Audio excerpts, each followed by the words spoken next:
I'm Sam from Cultaholic.com, and this is Graded for Friday Night SmackDown, where I take a look at the show segment by segment and award each little bit a grade from A+ to F. So, of course, we are building to both War Games and Survivor Series this weekend. We've had invasions across the board in the other shows, so I'm assuming that Friday Night SmackDown this week is going to be much of the same. It's been building really well so far, so let's crack on. Without any further ado, hit the intro.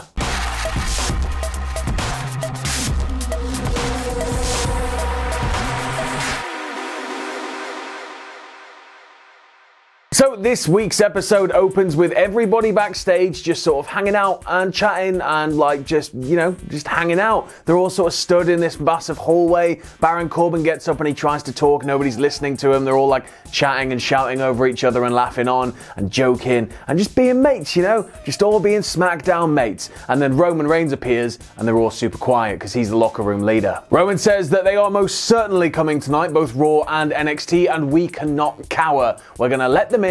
We're going to open this huge door, and he opens up sort of like a big garage door with a huge ramp, I guess it's sort of like a load-in entrance for the arena. Corbin interjects and he's like, well, you're going to just open a door to the arena and let them in? Are you stupid? And then Sasha's like, no, enough of this, enough petty arguing, we've just got to band together, and then she leads the charge. So Sasha leads Team SmackDown down to the ring and she calls out Team Raw, and there's a bit of silence, and then Charlotte's music hits and down they come. When Charlotte gets down to the ring, she asks Sasha for a match pretty much, so she sort of puts that in motion, and both of the teams are looking at each other and nodding and being like, yeah, this is going to be crazy. And then just as Charlotte's about to step into the ring, the NXT theme hits, out comes Rhea Ripley and Team NXT, and she's like, nope, and she injects herself into the match, making it a three-way. It very quickly erupts into a massive brawl, but when we come back from the break, so we brawl into the break, we come back, the match has started proper, they take care of Sasha, and Charlotte and Rhea go at it quite well. Charlotte takes the lead early, but then once Rhea sort of gets control, Rhea sort of fights through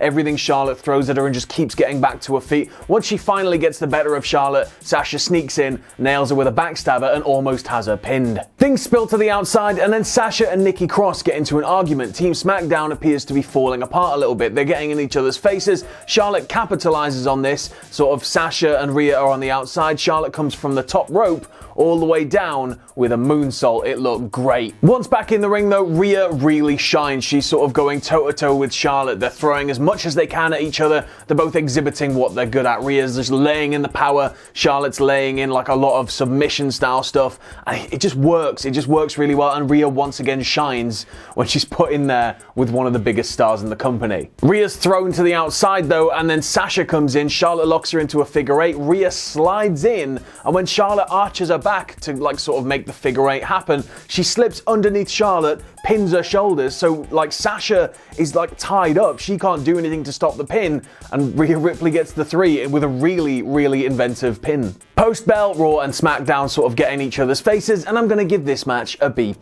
It just felt big, really, really big. Whatever the hell Creative are doing right now, they need to bottle that and keep doing it, because this is the most invested I've been for quite some time in cross-promotional storylines. And as I said, Rhea once again looked like a star, and as I said last week as well, one of the most neglected historic pay-per-views, Survivor Series, is actually possibly turning into the most exciting one so far this year. We then go backstage and Bayley's like, I'm not concerned about anybody turning up tonight. I am the only person who's held the Raw, the SmackDown, the NXT women's titles. I've held the women's tag titles. I know Shayna's going to show up. I'm prepared for it. There's another backstage segment here with Corbin saying that him, Ziggler, and Rude are going up against Roman, Ali, and Shorty G later in the night, and he's got a plan. The way that he's going to wrestle control from Roman might involve Roman getting injured by NXT stars. He's going to sort of work the match, but when NXT come out and try and interfere, he's going to duck out, let them beat Roman and everybody down, go in and capitalize with a quick win, and hopefully,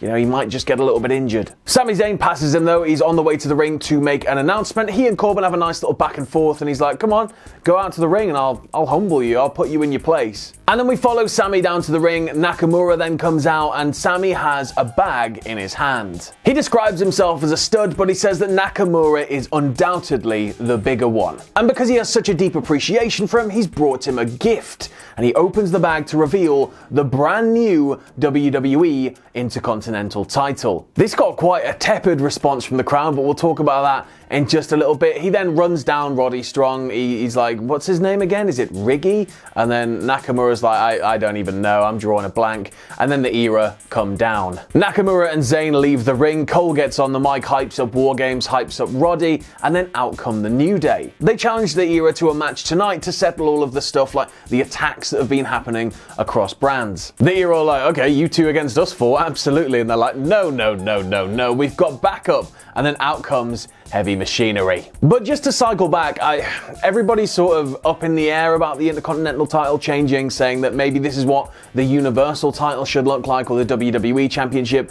I think the thing is, like, the Intercontinental title, when Cody brought that design back, it's one of the most beloved fan designs there is. You can't deny it. It's a beautiful, old school looking belt. I think of all the titles that could have been changed, the IC probably wasn't the one that needed it most, but at the same time, you've got to keep freshening things up. You have to do that. You can't just change all the belts at once either, because if you start doing that, you set a precedent for like, well, every year we're going to get new belts, and it's, while that'll be, marketing brilliance in terms of selling toys and replicas and everything, it would just get old fast. In terms of the argument that it should be the Universal title or the WWE title, I do see that, because, I know a lot of people get really annoyed about just the WWE logo big front and center, but you need to remember that, like, it's the same with AEW. AEW has AEW on the belt.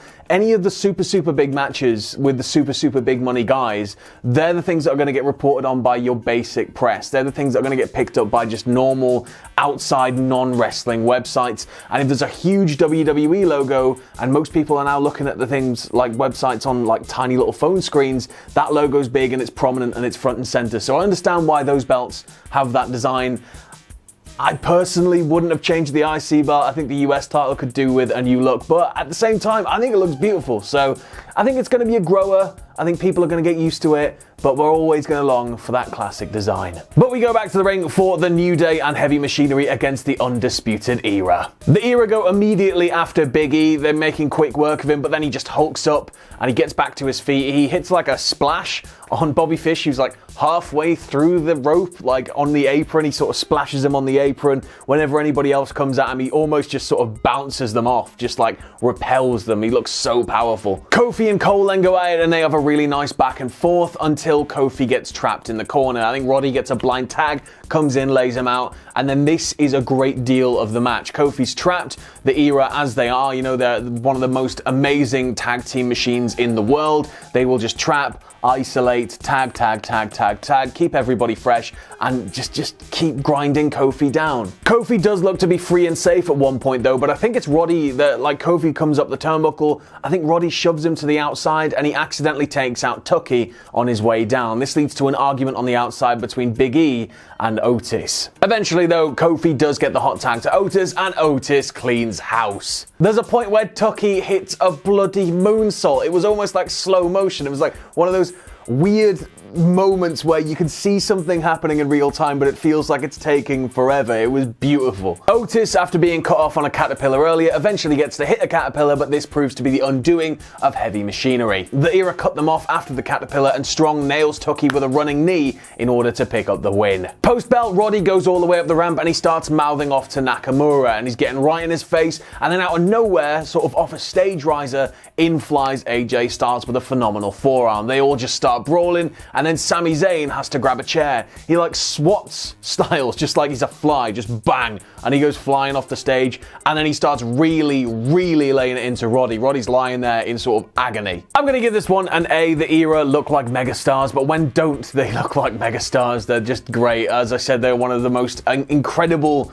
callbacks to the golden age of tag wrestling. I think they're possibly the strongest tag team unit WWE has had in quite some time. And I'm quite excited to see if Roddy's gonna be selling this injury, because he looked pretty hurt. Like, Zayn was really laying it in. Is he going to be going into his matches this weekend hurt? There's a little bit with AJ Styles after we come back from the break where he just runs down Chicago and hypes up his match, but he's cut off by Bryan, who comes down to the ring, and he's trying to call out the Fiend or Bray Wyatt, one of the two. He recaps his Miz TV appearance. He's like, look, I didn't come out here to chant yes, I didn't come out here to lecture you about the planet. I came out here to get Bray Wyatt down here, and we can talk this out like men. Yes, we've got a match, but maybe we can set some of the past aside if he'll just come down. The lights go out, the crowd go wild, and they come back up, and he's not even there. It's all just mind games. The Miz's music hits, he comes down and he sort of squares up with Bryan, and he's like, you know, all I've ever tried to do is help you, and I can't really slap some sense into you, so I'm just going to be able to do half of that. And he slaps Bryan. We go to a break, we come back,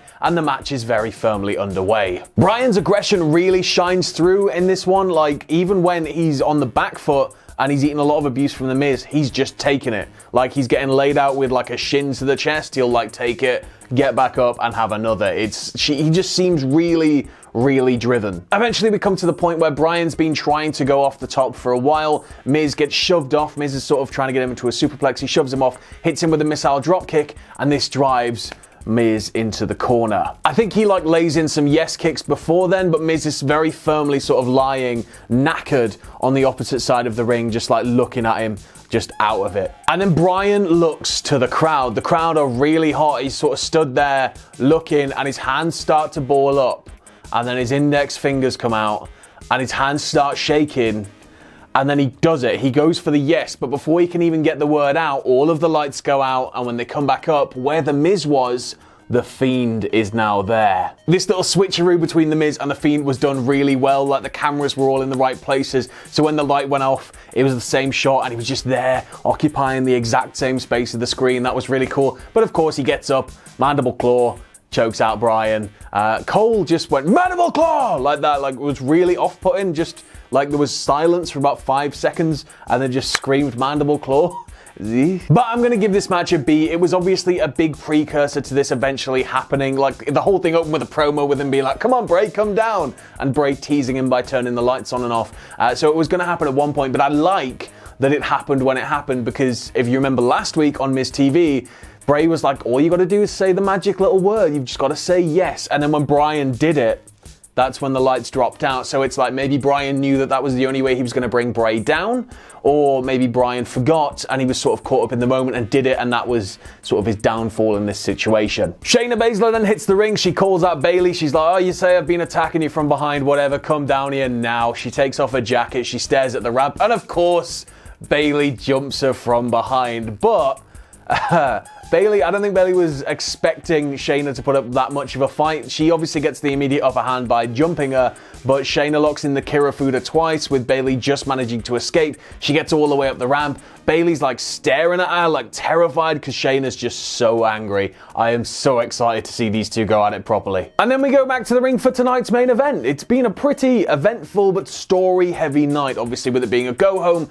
you've got to get all this final build, but it just feels like there's been like so much but so little. It's quite an odd episode. So remember, the main event was set up in that promo earlier with Baron Corbin. It's Roman Reigns, Mustafa Ali, who's now just being referred to as Ali again, which is weird, and Shorty G, Mr. G, against Baron Corbin, Bobby Roode, and Dolph Ziggler. I'm sorry, my head's a little fuzzy from the staff party. This is taking a bit longer than I anticipated. Roman starts super hot. He's sort of, you can tell he's pissed at Corbin. Corbin's constantly trying to undermine him, and this comes out of him. You see, he just levels everybody. He takes him around the sides, and it's not until the heels drive him into the barricade and then back into the apron that he's put like on his arse, basically. Gable, or Shorty G, gets in. He lays everybody out with suplexes. There's a beautiful Northern Lights suplex from him, like picture perfect, dictionary photograph perfect. It was beautiful. But it's not very long before he's sort of unexpectedly out on the apron, and then he's thrown clean over the announce table, and the landing didn't look too comfortable at all. He sort of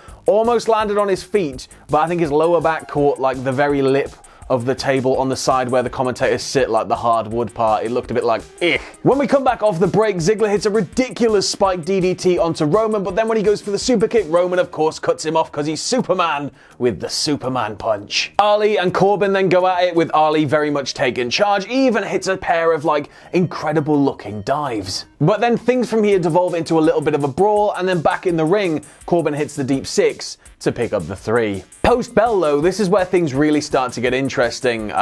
Reigns spears Corbin in the middle of the ring to a huge crowd reaction, and then Roman's music cuts off and it's interrupted by Seth. Roman's like, oh god, here we go. And he looks up the ramp, except you see on the hard cam side all of these Raw superstars starting to come down, being led by Seth, like Shield-like through the crowd. Seth tells the Raw stars just wait here, and he goes into the ring, and then him and Roman exchange a couple of words you don't hear because there's no microphone, and then they start just brawling. And then the Raw guys jump the barricade, everything starts going mental, and then eventually Braun Strowman's music hits. He comes down leading a cavalry of SmackDown stars. It's just like electric. It's sort of like late 90s, we're running out of time WCW ending where everything's going nuts. Just as this brawl starts to cool off though, we cut backstage, and that ramp from earlier in the night is now fully occupied by the NXT roster, who are being led into the arena by Triple H, Shawn Michaels and Road Dogg on the old DX tank Jeep. You know, like the little Jeep they turned up to WCW with? Yeah, they're leading the charge with that. The NXT stars then come sprinting down when Shawn sort of points and they all go running, and that was really cool. The brawl obviously kicks back off, but it culminates, interestingly enough, with Keith Lee and Braun Strowman stood in the middle of the ring. They're looking at each other. Some guys come in and try and sort of mess with them. They just like sort of discard them, take care of them, and they get closer to each other, and then they start trading blows. The watermark appears and we go. That's it. This gets an A+. I love a bit of chaos, and please, for the love of God, give me Braun Strowman, Keith Lee. Just put it on Sunday somehow. Just do it. I don't care. Just somehow I want to see them one-on-one, maybe in a cage on fire. Just the most ridiculous big hoss match that's ever existed. It'll be amazing. The storytelling opportunities that are on show in this episode, I think, really swung it for me as well. I really liked the fact that we had the instances like with Roddy getting laid out with a chair. Is this going to hamper him heading into his matches this weekend? And I think the way they've handled these mini invasions, and you've got characters such as Rhea Ripley, whose stock is just like accelerating through the ceiling with each passing second of the show. It's just so well done. So in terms of an overall grade this week, I'm going to give SmackDown an A. The handling of NXT in particular this episode was done really well. Like, the reaction, I think part of me thinks that this is some weird little test, because obviously now NXT's live.